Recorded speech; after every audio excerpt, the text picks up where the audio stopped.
Saudara, seorang warga Indonesia di Madinah, Arab Saudi rutin membagikan makanan kepada jemaah sholat di Masjid Nabawi. Dana untuk membeli makanan berasal dari donasi para warga Indonesia di tanah air yang ingin bersedekah kepada jemaah Masjid Nabawi. Di sebuah rumah makan yang tak jauh dari Masjid Nabawi di Madinah, Arab Saudi, Erwin Ismail memesan makanan. Tak sedikit makanan yang dipesan. Ada 1 dus besar makanan dan 2 dus air minum yang dipesannya.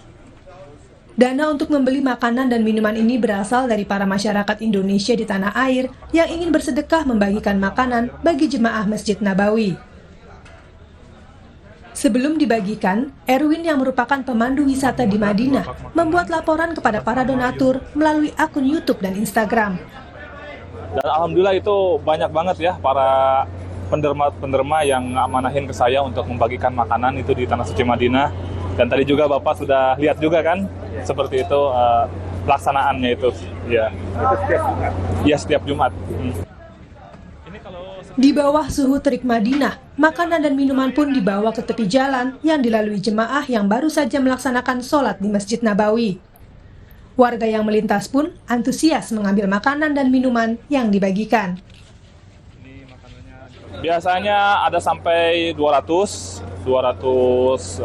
pack ya. 200 pack, 160, kadang 400 pack, tergantung ya.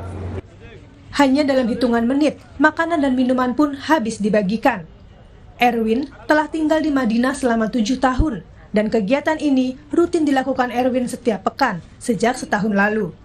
Selain membagikan makanan, Erwin juga menyalurkan pembagian Al-Quran.